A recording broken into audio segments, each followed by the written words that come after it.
آپ اتفاق کرتے ہیں مفتاح اسماعیل صاحب کی اس بات سے؟ وہ کہتے ہیں پوری دنیا کی کرنسیز کے مقابلے میں ڈالر مضبوط ہوا ہے، ونس ان اے جنریشن ہوتا ہے، تو یہ اس وجہ سے نہیں ہے کیونکہ روپے میں ڈپ آیا ہے، صرف روپے میں ڈپ آیا۔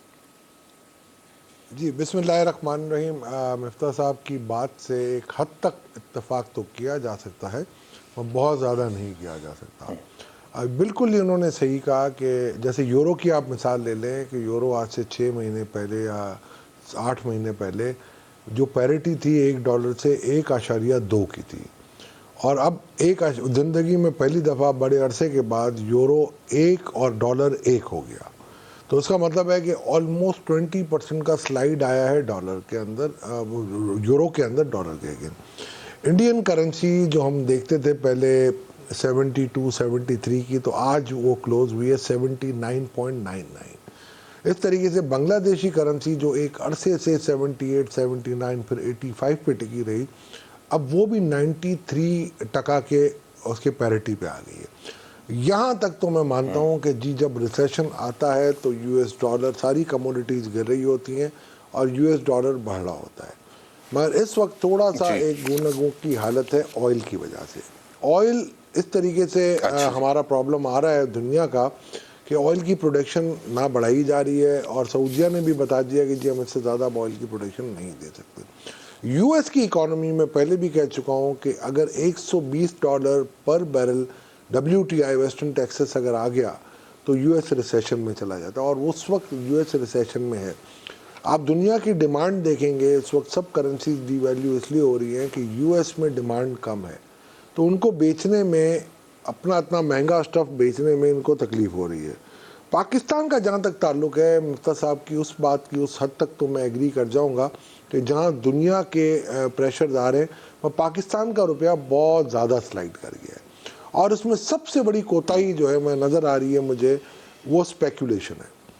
اسپیکولیشن اس لیے کہ اگر میں آج دیکھوں ریر کو، تو یہ 2010 کے انڈیکس پہ ہوتی ہے، کسی کے پاس یہ فارمولا نہیں ہے کہ وہ ریر کے حساب سے ایگزیکٹلی آپ کی روپی کی آج پیرٹی نکال کے دے، ماں سوائے اسٹیٹ بینک آف پاکستان یا IMF کے۔ اور اگر ان کو میں پوچھوں گا وہ بتائیں گے نہیں، مگر میرا ایک اندازہ ہے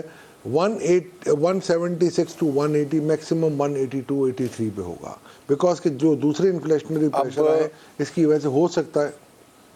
مگر یہ جو ہے یہ ساری اسپیکولیشن ہے۔ جی ٹھیک ہے، آگے یہ آپ دیکھ کیا رہے ہیں اکانومسٹ ہونے کی حیثیت سے؟ آنے والے دنوں میں یہ کیا اسی طرح اپورڈ ٹرینڈ ہی کرے گا ڈالر، یا کوئی نیچے آئے گا؟ کیونکہ ڈالر اوپر جاتا ہے، قرضوں میں اضافہ ہو جاتا ہے، مہنگائی کا طوفان آ جاتا ہے، پھر بجلی بھی مہنگی ہونے کی بات ہو رہی ہے کہ جی ابھی 27 روپے پہ ایک یونٹ جو ایک پاکستانی کو مل رہا ہے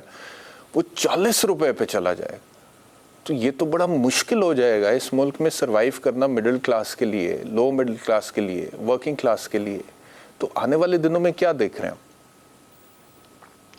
دیکھیں 10 روپے اگر ڈالر روپی ڈی ویلیو ہوتا ہے تو آپ کی 1.5% مہنگائی بڑھتی ہے۔ تو آپ نے جیسے کہا کہ 3-4 دنوں میں 15 روپے اگر ڈالر اپریشیٹ ہوا ہے اور روپی ڈی ویلیو ہوا ہے، تو آپ 2.25% مہنگائی میں اضافہ صرف 3-4 دنوں میں کر چکے ہیں۔ اس کے امپیکٹ آبویسلی تھوڑے عرصے بعد آئیں گے۔ تو یہ بات تو بالکل ٹھیک ہے کہ اگر آپ نے کنٹرول نہیں کیا، یہ اب ذمہ داری ہے اسٹیٹ بینک آف پاکستان کی۔ جب آپ نے IMF سے ایگریمنٹ کیا تھا، آپ نے کہا تھا ہم ریر کے قریب رکھیں گے،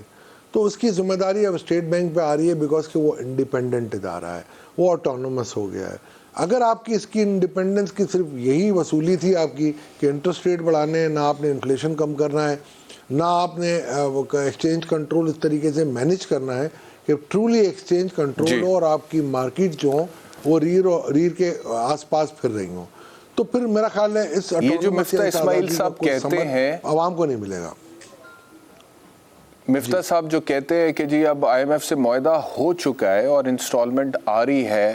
IMF کی انسٹالمنٹ 1.17 کروڑ روپے کی پاکستان کو ملتی ہے، تو کچھ سہارا ملے گا روپے کو؟ IMF کے بعد جو مفتاح صاحب کی ایک اور چیز دیکھی تھی میں نے کہ سعودی عربیہ سے آپ کو پیٹرولیم کے معاملات میں کچھ تھا، کچھ کسی ایک کنٹری نے کہا $1.5 ارب وہ اسٹاک چینج میں انویسٹمنٹ کریں گے، کسی ایک کنٹری نے سستی گیس دینے کی بات کی ہے یا ڈیفرڈ پیمنٹ پہ گیس دینے کی، قطر کی میرا خیال ہے وہ شاید انڈیکیشن دے رہے تھے۔ اگر یہ ساری چیزیں آتی ہیں تو یہ ساری چیزیں آپ کے لیے انکریجنگ ہیں، مگر سارا جو اس وقت آپ کی نگاہ ہے وہ دو چیزوں پہ ہونی چاہیے. ایک آپ کی آئل پرائز کہاں جا کے ٹکتی ہے اور ریسیشن آپ کا کب ختم ہوتا ہے. دوسرا آپ کی اسٹیٹ بینک کس طریقے سے ریئیکٹ کرتی ہے سچویشن کو، کیونکہ اسٹیٹ بینک کا یہ کہنا ہے کہ یہ پولیٹیکل انسٹیبلٹی کی وجہ سے ہوتا ہے. تو پولیٹیکل انسٹیبلٹی بالکل میں مانتا ہوں، یہ میں نے آج سے 10 سال پہلے کہا تھا کہ جب تک پولیٹیکل اسٹیبلٹی نہیں ہوگی اکنامک اسٹیبلٹی نہیں آئے گی، اور اس کی اب میرا خیال ہے ہر کسی نے ریئلائز کر لیا ہے.